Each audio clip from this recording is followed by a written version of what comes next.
je suis d'accord avec vous qu'il ne faut pas perturber le dispositif constitutionnel. Mais je vais oser une proposition. D'accord. Puisque c'est votre sensibilité politique qui a désigné tous les membres de la Cour à l'Assemblée nationale comme au gouvernement par le président de la République, si vous suggériez à l'un d'entre eux de démissionner, vous ouvriez la porte à quelqu'un de l'opposition ou des démocrates et toute la nation verra que quelque chose a été fait. Ce sera formidable. Vous avez tous les moyens de loger cette personne quelque part d'autre. Vous savez comment ça s'appelle? Non, Président. C'est une manipulation. Oui. Président Yaboni, vous avez entendu ce qu'il a dit? Vous avez été ancien président de la République. Oui. Vous avez entendu ce qu'il a dit? Oui. Je n'ai pas entendu. Ils veulent que... moi, je vais vous dire ce qu'il a dit. Président. Il veut que on manipule. Non, que vous suggériez. Non, il veut qu'on manipule les institutions de la République au gré de l'esprit partisan. C'est l'esprit partisan qui détermine aujourd'hui la manière dont, constamment, il faut manipuler les institutions. C'est très grave ce qu'il veut nous dire, Monsieur le Président.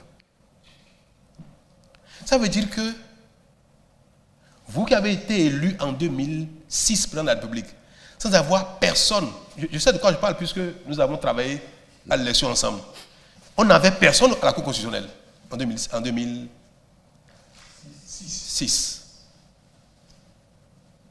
En 2016, Patrice Talon n'avait personne au Parlement, à la Cour constitutionnelle. L'élection s'est bien passé, non? En 2023, les démocrates sont allés aux élections, ils ont eu 28 députés, même nombre de députés que le BR, sans avoir quelqu'un à la Cour constitutionnelle. Et vous voulez que cet acquis, ce mérite que nous avons ensemble, qu'aujourd'hui nous décidons de considérer que ce n'est plus un mérite, ce n'est plus un acquis. C'est comme si on avait échoué. Faire ça, me suggérer de faire ça, c'est comme si nous reconnaissons que nous avons échoué en matière de responsabilité, de dignité, d'intangibilité de nos institutions politiques. Si on fait ça, c'est un aveu d'échec. Or, nous avons réussi. Pourquoi voulez-vous qu'on remette en cause quelque chose qui est de notre fierté? Juste parce que vous voulez avoir quelqu'un là-bas. Parce que vous voulez avoir quelqu'un là-bas. Vous êtes qui par rapport à la République? Le Bénin est au-dessus de chacun de nous. Le Bénin est au-dessus des partis politiques. Les institutions de la Bénin doivent être traitées avec respect. Et ceux qui y sont, qui tiennent la légitimité de ce que la légitimité du peuple par les institutions, l'Assemblée, la République, et qui ont donné jusqu'à maintenant satisfaction à la République, il ne faut pas faire ça. Vous posez la question à n'importe quel Béninois, il vous dira, au Bénin, la Cour constitutionnelle, c'est comme ça. Les cours constitutionnels. Au Bénin, les Sénats, c'est comme ça, il faut donner tout ça les Béninois. Et vous voulez que moi, Patrice Talon, je dise maintenant, je force la main à quelqu'un pour démissionner, pour que Éric Ngoundoué envoie quelqu'un à la Cour constitutionnelle. Mais ce n'est pas bien de penser d'avoir une telle pensée. Ce n'est pas bien. Au Bénin, nous avions décidé, Monsieur le Président, à l'époque, vous et moi, vous et nous tous à l'époque, que le RAVIC serait mis en œuvre et irait jusqu'à ce que l'état civil soit une réalité pour tout le monde au Bénin. Donc j'ai continué votre œuvre, Monsieur le Président, en essayant de pousser le RAVIC le plus loin possible. Ça coûte de l'argent, de l'énergie, et nous avons fait les recensements et autres. Et c'est géré par l'ANIP. De sorte qu'aujourd'hui, en dehors des points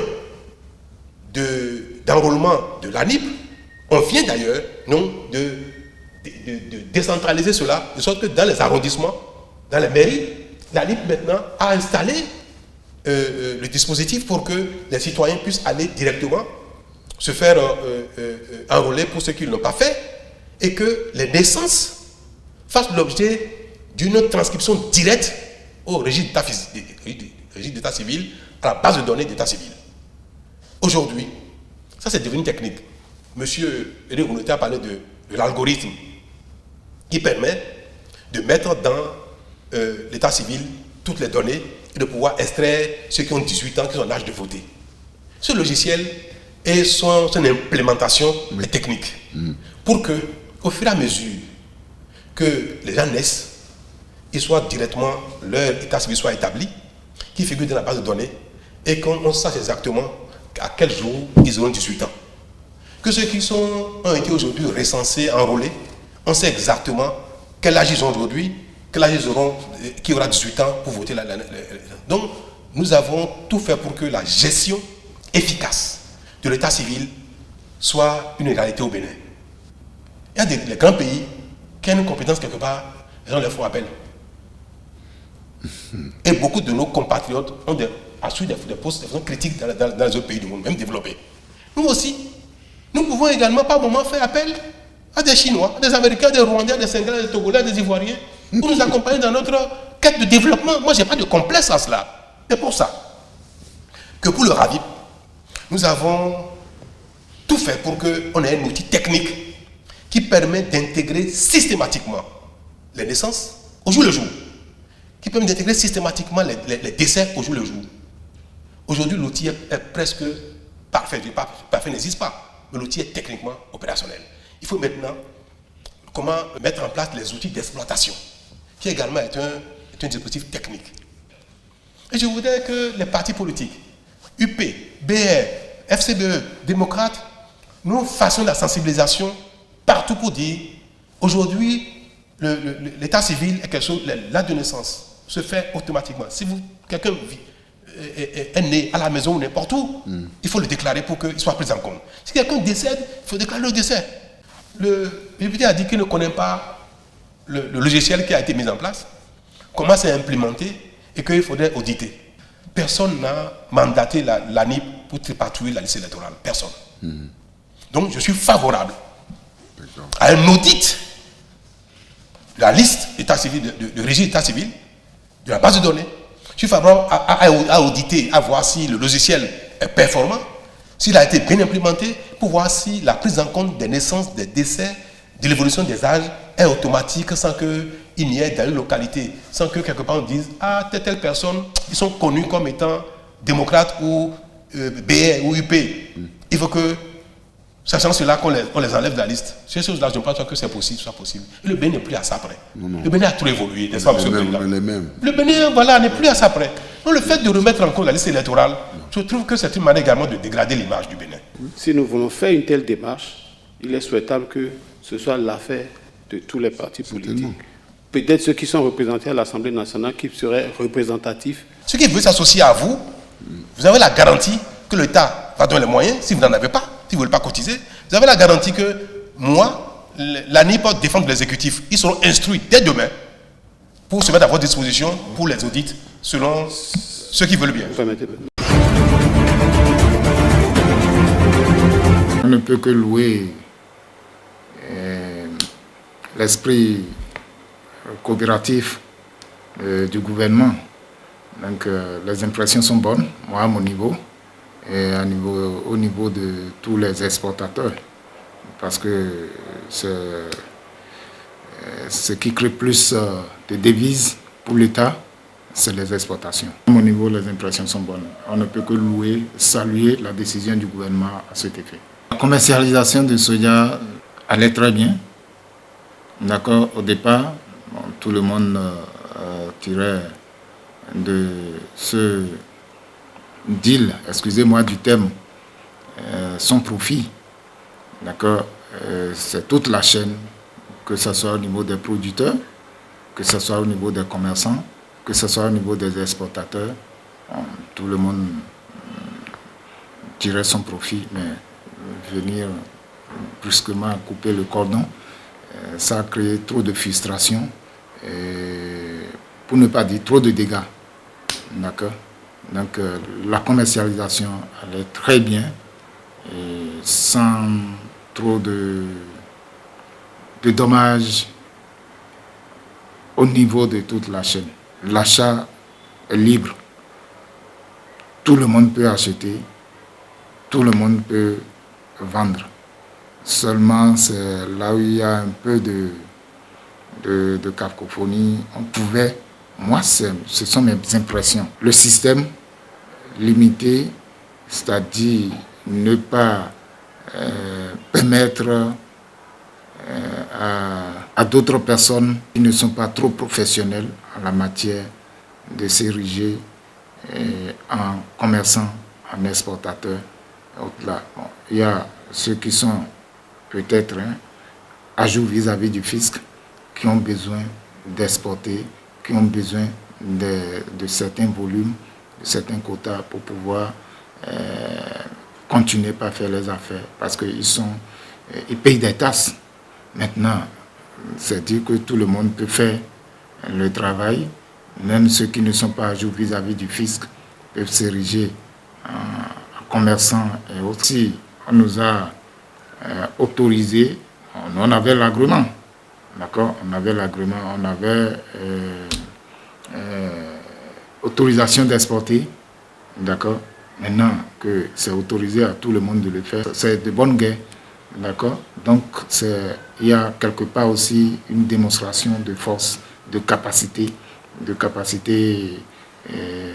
technique, de capacité financière et puis de capacité relationnelle. Ces aspects-là ne sont pas aussi négligeables dans une compétition commerciale libre. C'est encourager d'abord la production. Qu'on le veuille ou pas, le soja devient un produit qui crée plus de la valeur ajoutée à la recette. L'État doit encourager et subventionner, si possible, même les producteurs de soja. D'accord, subventionner plus même les producteurs de soja. Encourager les exportateurs à plus faire preuve de professionnalisme. D'accord. Si possible même, pourquoi pas diminuer encore je ne peux pas dire 1 franc, mais de 2 francs. D'accord. Carrément pour que ça soit 20 000.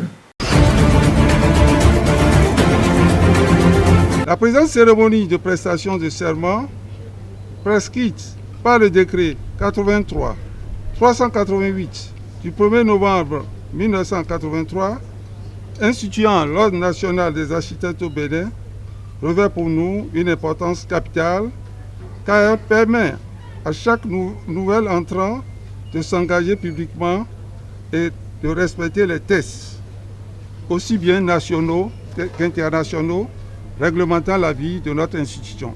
En cette heureuse occasion, je dois préciser à l'endroit des 10 récipiendaires qu'en intégrant notre ordre, ils intègrent du même coup l'Union internationale des architectes, UIA, l'Union des architectes d'Afrique, UAA, la Fédération des architectes francophones d'Afrique, FAFA, et la Conférence des ordres des architectes de l'UOMOA.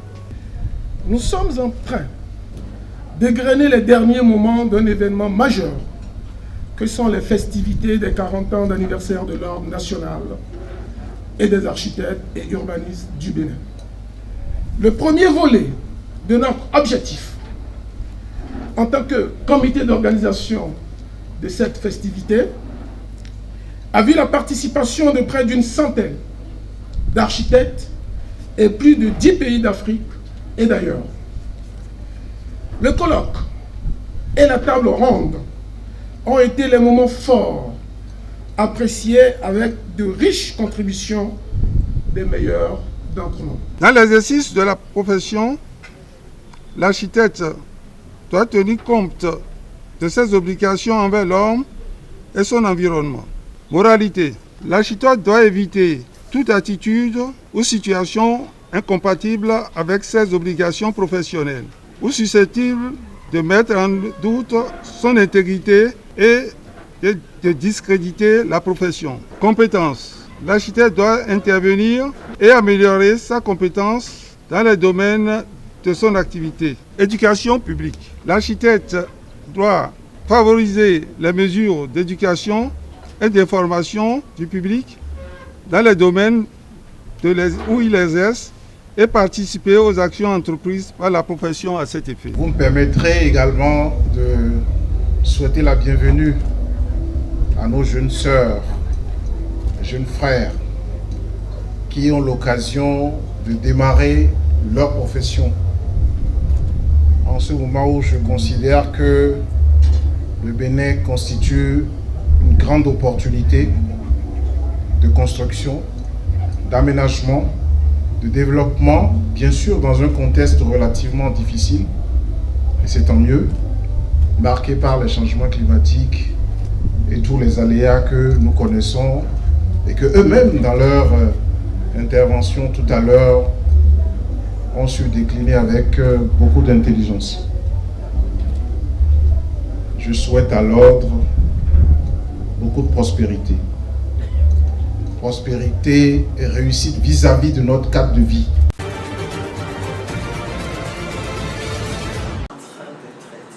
Au Togo, l'opposition craint un scrutin inéquitable après que le gouvernement a repoussé le calendrier des élections législatives selon la coordinatrice de la principale coalition. Les élections ont été repoussées à la fin du premier trimestre 2024, malgré la promesse du président Faure Gnassingbé en décembre dernier d'organiser des scrutins dans les 12 mois à venir. Nous allons vers un vide constitutionnel. Notre constitution nous oblige à organiser les élections aux 30 jours, au plus tard avant la fin du mandat de cette assemblée.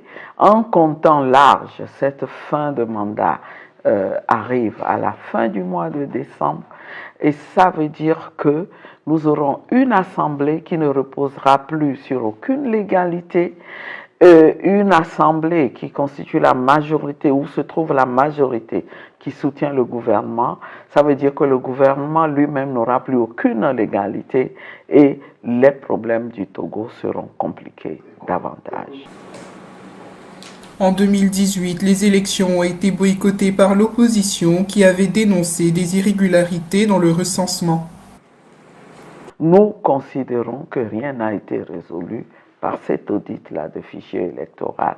Tout est à revoir, à commencer par le recensement qui est conflictuel et voilà pourquoi nous sommes en procès contre l'État au niveau de la Cour communautaire de justice de la CEDEAO. Le chef d'État togolais est au pouvoir depuis 2005 après la mort de son père, le général Eyadema Gnassingbé. Depuis son arrivée au pouvoir, Faure Gnassingbé a remporté toutes les élections, bien que l'opposition ait contesté ses résultats.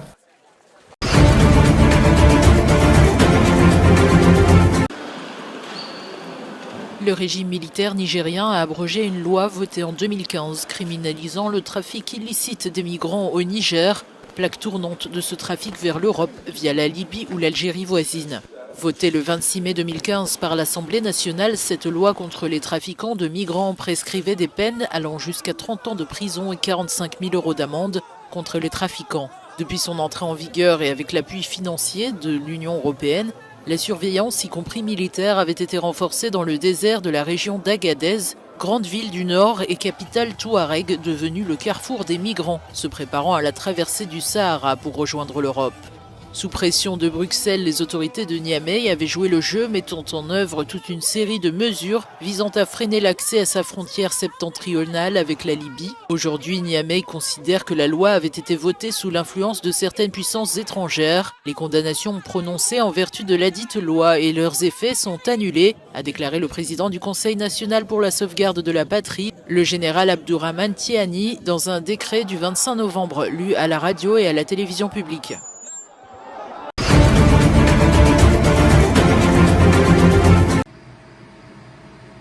Sur ces images aériennes fournies par l'armée burkinabé et diffusées à la télévision nationale, on peut apercevoir un afflux de personnes à moto sur une route de village. Il s'agit en réalité d'une attaque d'envergure de djihadistes contre un détachement de l'armée à Djibo, dans le nord du Burkina Faso. Des affrontements qui, selon les autorités, ont causé des pertes dans les deux camps. Par ailleurs, selon l'ONU, au moins 40 civils auraient été tués dans cette attaque. Ces hommes armés seraient, toujours selon les Nations Unies, membres du groupe de soutien à l'islam et aux musulmans qui serait affilié à Al-Qaïda. La ville de Djibo est située près de la zone des 3 frontières entre le Burkina Faso, le Niger et le Mali, où sévissent des groupes djihadistes. Le Burkina Faso est lui en proie à ces attaques depuis 2015, des violences qui ont déplacé plus de 2 millions de personnes et fait plus de 17 000 morts en 8 ans, dont plus de 6 000 depuis le début de l'année 2023. Les criminels commencent à battre en retraite, mais pas pour longtemps parce qu'ils vont revenir à la...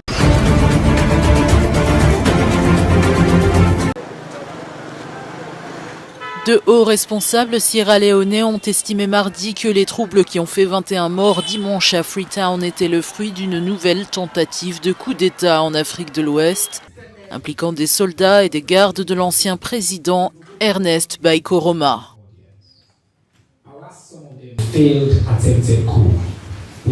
C'était une tentative de coup d'État qui a échoué. Les critères examinés et tous les éléments dont nous disposons à mesure que l'enquête avance montrent clairement que l'intention des personnes était de renverser illégalement le gouvernement démocratiquement élu.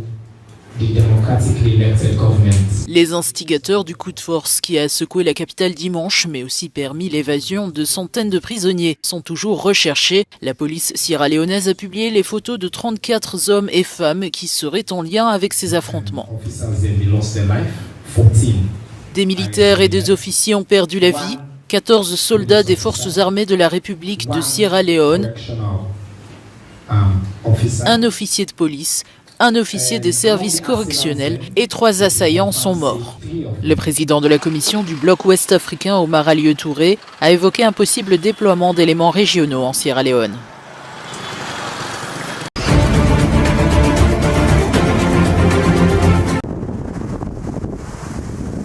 Dans quelques jours, lors de la COP28 qui se tiendra à Dubaï, le Mozambique dévoilera son vaste projet de transition énergétique. Le pays a en effet approuvé un nouveau plan qui s'étendra jusqu'en 2050. Pour le financer, le pays a besoin d'environ 80 milliards de dollars, une somme que le président Felipe Nyusi espère obtenir lors de son discours à la conférence pour le climat. Maputo pourra ainsi mettre fin aux coupures d'électricité qui non seulement affectent la vie des Mozambicains, mais ont également un impact économique pour les entreprises présentes dans le pays. Le document final qui détaille ce plan sera rendu public dans les prochains jours, mais pour atteindre ces objectifs, le gouvernement prévoit notamment de moderniser les centrales hydroélectriques du pays et d'avoir recours aux véhicules électriques pour réduire les émissions de CO2 dans le secteur des transports. Ce plan permettra également de limiter la dépendance du pays aux énergies fossiles comme le gaz naturel. De vastes gisements ont en effet été découverts au nord du Mozambique en 2010 et c'est l'entreprise française Total Energy qui exploite ces gisements. Un projet gazier qui suscite la controverse et qui est accusé par une centaine d'ONG de contribuer à la crise climatique.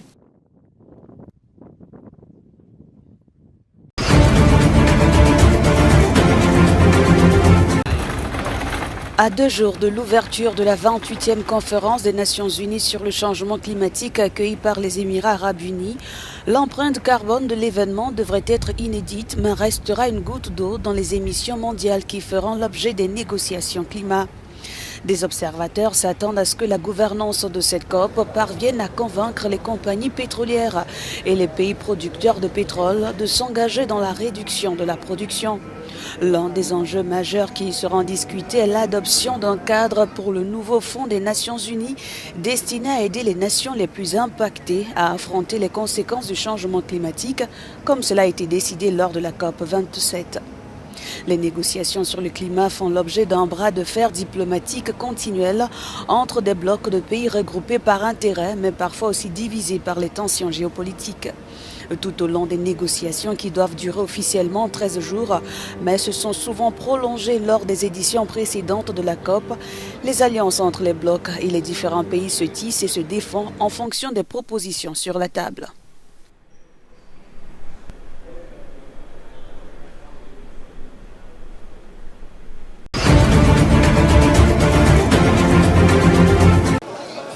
L'administration pénitentiaire en Israël a annoncé très tôt ce mardi la libération de 33 prisonniers palestiniens. Tous ont été libérés dans la nuit dans le cadre de la prolongation de 2 jours de la trêve entre Israël et le Hamas.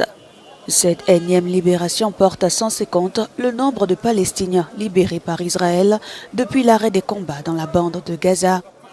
19 autres otages, en grande partie des travailleurs étrangers en Israël, ont été libérés par le Hamas en dehors du cadre de cet accord. Par ailleurs, de nouveaux otages aux mains du Hamas doivent être libérés mardi en échange. Le gouvernement israélien a reçu la liste de 10 otages devant être libérés dans la journée. L'accord de trêve négocié sous l'égide du Qatar avec l'appui de l'Égypte a permis jusqu'à présent la libération de 50 otages détenus à Gaza depuis le 7 octobre. Cette pause des combats doit permettre en parallèle l'entrée de nouveaux camions d'aide humanitaire dans la bande de Gaza.